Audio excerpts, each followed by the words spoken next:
Yooyyaa aanaa dhufu baga gara YouTube chaanalii kanatti nagaan dhuftan. Maalummaa fi fayyadamummaa teekinooloojii ji'oospaashaalii baruu barbaaddu? Maarree YouTube chaanalii kana subscribe gochuudhaan maatii nu ta'a. Waraabbii viidiyoo yookaan suur-sagalee kana keessatti tartiiba yookiin isteeppii ODK Collect fayyadamuuf hordofuu qabnu kan ilaallu ta'a. Tartiibni nuti hordofuu qabnu kan armaan gaditti tarreeffamanidha. Inni jalqabaa Google Play Store irraa appilikeeshinii kana buufanna. Akkuma beekamu ODK Collect an Android application for mobile data collection ta'uusaa ni beekna. Erga daawunlood goonee booda appilikeeshinii kana ni banna. Yeroo bannu kaameraa, stooreejii fi lokeeshin gaaraatti permishinii nu gaafata ni kenninaafi. Itti aansinee QR koodii fayyadamnee ODK Collect fi sarvarii yookiin sentraalii connect akka ta'an goona. Kana booda foormiiwwan ni dhufa. Foormii kana daawunlood godhanna. Itti aansinee guca nu dhufe kana hin goonna. Gaaffiiwwan hafan yoo jiraate draaftii keessanii check godhanna. Sana booda ni xumurra. Egaa xumurree booda send yookiin ni ergina jechuudha gara sarvariitti. Itti aansinee tokkoon isaanii maal akka fakkaatan kan ilaallu ta'a. Jalqaba irratti akkamitti Android applicationii kana Play Store irraa akka buusnu ilaalla. ODK install gochuudhaaf Play Store bananna. Itti aansinee bakka search jedhu kanarratti ODK Collect jennee barreessina. Kana booda install goona jechuudha. Hanga install godhee xumurutti hin eegna. Saffisa neetwoorkii keenya irratti hundaa'uudhaan turus dafee buusuus danda'a.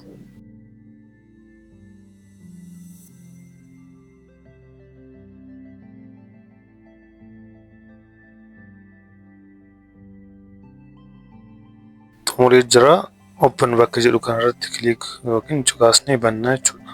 ODK Collect bifa kanaan buusnee jirra. Kana fakkaata jechuudha. Interfeesiin isaa yeroo jalqabaaf yeroo buusnu itti aansinee immoo akkamitti ODK Collect fi sarvarii connect goonu kan ilaallu ta'a.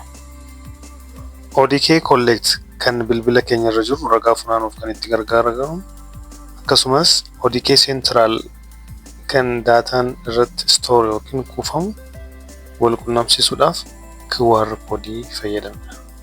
QR koodiin riqicha yookiin biriijii jarreen kana lamaan wal qunnamsiisuudha. Itti aansinee bakka configure with QR code jedhu kanarratti cuqaasna. QR koodii nu kenname scan godhanna. Sana booda bifa kanaan taayitiliin piroojeektii keenyaa dhufa.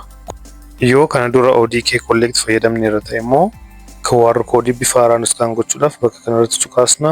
Kana booda kun nu dhufa add project jenna. Haala kanaan scan godhachuu dandeenya. QR koodii nu kenname scan eega goonee booda bifa kanaan nu dhufa. Kana jechuun ODK Collect fi sarvariin keenya connect ta'eera jechuudha. Interfeesii ODK yeroo ilaallu final form for Oromia data kan jedhu kun taayitilii piroojeektii keenyaati. Ragaa akka haaraatti funaanuu eegaluudhaaf start new form bakka jedhu kanarratti cuqaasna. Yookiin bakka blue kana draaftiin bakka ragaan nuti funaanaa oolle yoo dogoggora qabate seennee itti sirreessinudha. Ready to send ammoo bakka connectioniin hin jirre teenya yoo ragaa ergine ta'e ready to send kana keessa gala. Yeroo connectionii argate ofumaaf gara seentiitti deema. Seentiin lakkoofsa faayila nuti ergine kan irratti ilaaluu dandeenyudha. Inni dhumaa immoo delete form jedhudha. Foormii daawunlood goone kana bakka itti delete goonudha. Sun gonkumaa ta'uu hin qabu hanga piroojeektiin kun xumuramutti jechuudha. Of eeggannoon kan biraa nuti gochuu qabnu yeroo ragaa funaannuu keessatti appilikeeshinii kana uninstall gochuu hin qabnu. Foormiis upload goone kana delete gochuu hin qabnu. Kana raawwanne jechuun ragaan nuti hanga ammaatti sassaabne yookiin funaanne hin bada jechuudha.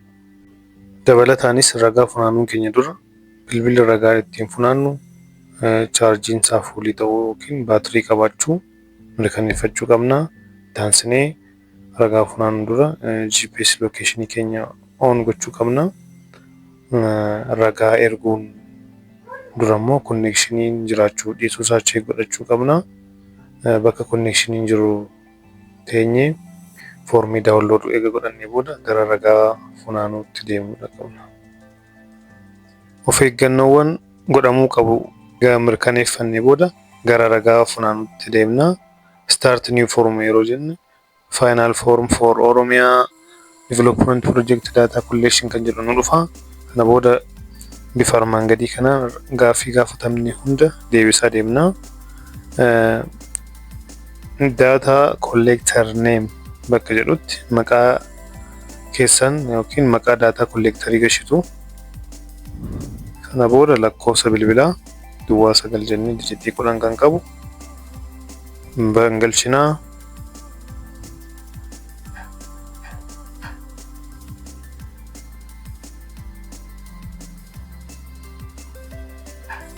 Itti aansinee next jenna. Seektaroonni illee bifa kanaan qophaa'anii jiru. Akka hubannoof tolutti afaan Oromoo daballee jira. Fakkeenyaaf hiikaa waan asirratti raayee kana namni hin beekne jiraate bakka tuqaa 3 kana tuqee change language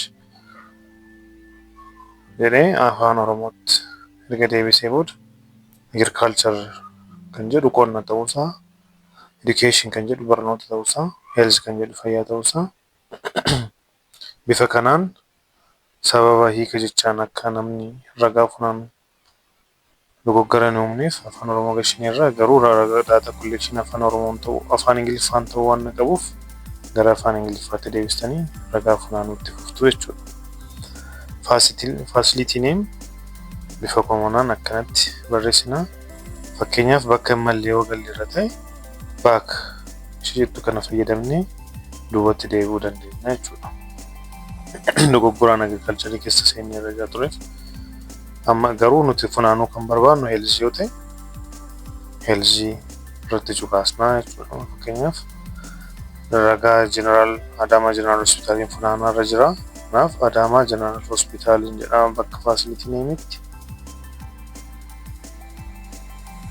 Seektariin maal ta'uu qaba? Fayyaa ta'uu qaba jechuudha. Sana booda health facility typein tarraa'ee jira. Achi keessaa General Hospitalidha. Funding source hiikaa yoo barbaade afaan Oromoo jijjiiree ilaala. Ragaan funaanamuu kan qabu afaan Ingiliffaan waan ta'eef gara afaan Ingiliffaatti hundeeffadha. Sana booda bifa kanaan mallattoo urjii waan ta'eef kan dabarsuu dirqama guutamuu qaba. Eeguunni next jenna. Guyyaa itti jalqabe barasaa hin guunna.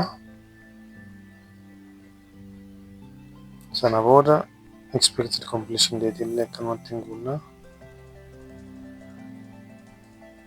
Ragaa lamaan armaan duraa jaa guunneef annaawwan bakki jedhu jiraate hin darbina jechuudha. Yoo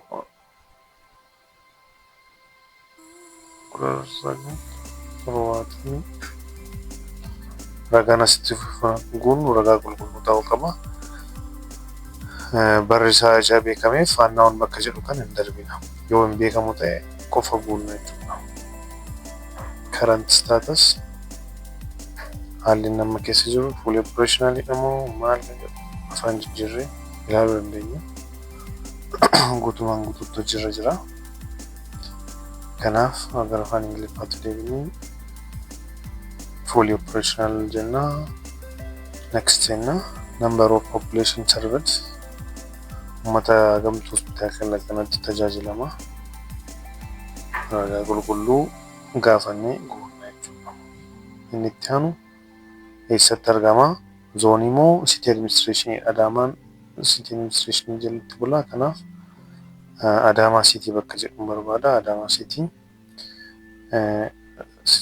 cityin immoo subcity dha qaba malee waradaan qabu. Kanaaf subcity maqaa subcity filadha.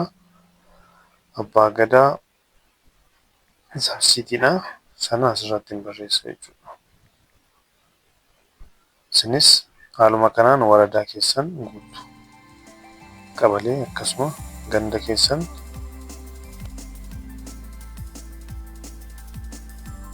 guutuu jechuudha. Ganda ragaan sun itti funaanamaa jiru. Fakkeenyaaf ani ganda duwwaa tokkoon funaanaa jira. Duwwaa tokkoon jedha. Itti aansee GPS pointii yookiin XYZ koordineetii bakkee sanaatu gala. Isa fudhachuudhaaf get points bakka jettu kanaan tuqaasa. GPS on ta'uusaa mirkaneeffadha. Sana booda akkureesiin isaa meetira 5 gadi hanga ta'utti nan eega jechuudha. Meetira 5 gadi yeroo ta'utti ofuma isaatiif fudhata. Kanaaf hamma meetira 5 gadi ta'utti save isa jedhu otoo hin tuqiin nan eega. Save yoo jedhe dogoggora jechuudha. Kanaaf meetira 5 hanga ta'utti eeguun qabaa. Hir'achaa deemaa jira.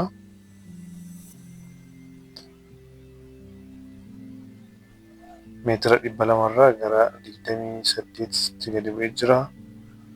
Akkas jechuun poointii keenya irraa meetira 27 fagaannee jirra jechuudha. Meetirii 11 fagaannee jira, 9 fagaannee jira, meetira 6, 4, 5 gadi ta'eera. Fudhateera akkureesii 4.99. Sana booda next jennee gaaffiiwwan birootti deemna. Suura asirratti hin barbaachisu. Odeeffannoowwan konistiraakshanii irra jiran yoo ta'e qofa fudhatna jechuudha. Remark yaadni yoo jiraate kaa'uu dandeessu. Opshinaaliidha, nama hin dirqisiisu. Sana booda ragaan bifa kanaan nu dhufa. Save as draft fi send. Ragaa erguun dura mirkaneeffachuu qabna. Draft jennee baana. Kanaaf ragaan draaftii keessa nu taa'ee jira. Fakkeenya lammaffaa ragaa haaraa funaanuudhaaf bifuma kanaan itti fufnaa. Data collection naming gashinaa. Phone numberii lakkoofsa nama data collect godheen gashinaa. Seektara jiran keessaa mana barumsaa irratti funaanuu barbaade. Kanaaf mana barnootaa kan jedhuun filadha. Education. Sana booda facility name mana barumsaa sadarkaa lammaffaadha. Kanaaf Adaamaa high school yookiin secondary school jechuu danda'a. Adaamaa achiin secondary type keessaa secondary school kan biraan illee jiraate azar bakka jedhu jiraate guutuu dandeenya. Manni barumsaa type list jedhame keessa jira waan ta'eef baak jennee listii jiran keessaa jiraachuu dhiisuu mirkaneeffanna. Kanaaf jira secondary school. Azarii keessan gallu secondary school qonnaa. Sana booda government jenna. Guyyaan nu dhufa. Bifuma kanaan guutuu. Itti aansinee expected completion date hin guunna. Start date illee akkanumatti hin guunna. Gaaffiiwwan kana yoo qabaanne hin guunna. Gaaffii hin qabnu ta'e bakka kanatti unknown jenna jechuudha. Gaaffii lamaan darbatan hin guunna ta'e. Itti aansinee current status maal fakkaata hojii kennaa jira deemnee administration zone isaa bifuma kan hospitaala guunna jechuudha.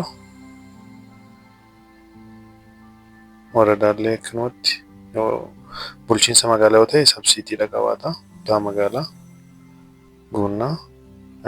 Qabalee yookiin gandasaa hin guunna. Darbuu hin dandeenyu mallattoo urjii diimaa waan qabuuf GPS location illee bifuma kanaan fudhanna jechuudha. Accuracy meetira 5 gadi ijaa ta'eef ofumaa fudhata. Next jenna. Suurri yoo wanni barumsaa construction irra jiraate hin fudhanna. Ta'uu taanaan hin darbina. Remarkii yoo jiraate akkasuma draft jennee baana jechuudha. Send yoo jenne gara serveriitti ergama. Dogoggorri jiraachuu dhiisuu draaftii keessa jiraachuu jamaluuf draaftii keessatti save godhannee baana. Taansinee fakkeenya sadaffaa ilaallaa. Bifuma kanaan lakkoofsa maqaa namaa waraqaa funaanuu lakkoofsa bilbilaa guunnaa seektara potenshaal jedhu irratti hojjechuu jira. Poteenshaalii akkamiitu naannoo keessan jira? Kanaaf potenshaal isa filattuu irrigeeshinii moo maayiniingii moo turizimii fakkeenyaaf turizimii irratti funaanaa jirtu ta'e seektara turizimii filattuu turizim bakka jedhu kanarratti cufaastu. Sana booda gaaffiiwwan itti aananii dhufan ilaaluu dandeessu. Yoo rakkinni jiraate afaan illee akkuma duraatti afaan jijjiirree ilaaluu dandeenya. Kan biraallee listiiwwan eeramaniin ala jira yoo ta'e haazar jedhu bakka itti filattanii guutuu dandeessu jechuudha. Kanaaf change language jennee ilaaluu dandeenya. Turizimii naannooti moo turizimii aadaati moo maal? Kanaaf turizimii naannoo yoo ta'e isa filannaa gara afaan Ingiliffaatti deebisneet ilaalla jechuudha. Sana booda what are the key feature or cultural feature of the site? Kanaaf wanti naannoo keessanitti turizim poteenshaalii ta'e sun maal qaba? Waterfall jechuun faaffaatee yookiin fincaa'aa qaba. Kanaaf sana nan guutaa jechuudha. Godina kamii godina keessa jirtan? Booranaa fakkeenyaaf waradaa Yaabilloon guutaa. Namoonni Yaaballoo ganda kam gandas nan guutaa. Bifuma kanaan xumurra. Itti aanu XY koordinii filannaa. Poteenshaalii irratti suurri dirqama jechuudha. Ragaan isin galchitan sun riilii jiramoo jiruus jedhu akka ibsachuuf suura ilaalamuu jalqabuuf bakka suuraa irratti mallattoo urjii keenya. Kanaaf dirqama kaastuu bakka poteenshaalii yoo filattan suura darbuu ni danda'ama jechuudha. Warra kaan irratti seektaroota biraa irratti suurri opshinaali ture. Kana irratti dirqama kaa'uu dandeenya. Fakkiin illee yoo jiraate potenshaaliin turizimii naannoo keenya jira eega jennee booda turizimichi maal akka ta'e barreessuun dirqama jechuudha. Kanaaf riimaarkii irratti haala naannoo sana ibsu bal'inaan bifa diskiriptiif ta'een otoo nu barreessitanii hin filatama jechuudha. Poteenshaalii akkamii akka jiru jechuudhaaf akka waan nu gargaaruuf. Isteeppiin inni dhumaa ragaa funaanaa turre diraaftii keessaa gara sarvariitti erguudha. Tokko tokkoon seenee dogoggorri yoo jiraate ilaalaa. Sirreeffama gochuu malu yoo jiraate illee wanni goone gara dhumaarratti seendi goona. Kunumas diraaftiin hanga duwwaa ta'utti daataa keessa jiru ilaallee cheek erga goone booda dogoggorri yoo jiraate illee irra deebiidhaan ilaallee jiru ta'e garuu gara sarvariitti ergana jechuudha.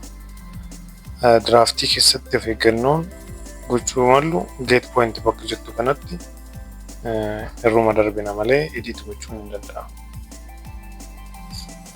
Bora seen jenna diraaftii keessa homaa hin qabnu faayilii hunduu ergamee jira. Kanaan xumurraa jechuudha. Seenti keessa gallee faayilii ergines ilaaluu dandeenya bifa kana. Waraabbiin viidiyoo ODK irratti gochaa ture kanumaan goolabamaa itti aansee harka maappii maal akka fakkaatu fi akkasumas analisiiwwan tokko tokko akkamitti harka maappii irratti akka hojjennu bal'inaan kan ilaallu ta'a. Amma ammaatti waan nu hordoftaniif horaa bulaa deebanaa. Swadhaa galatoomaa sabiskiraayib gochuudhaan immoo maatii nu ta'a jajjabeessaa nagaatti.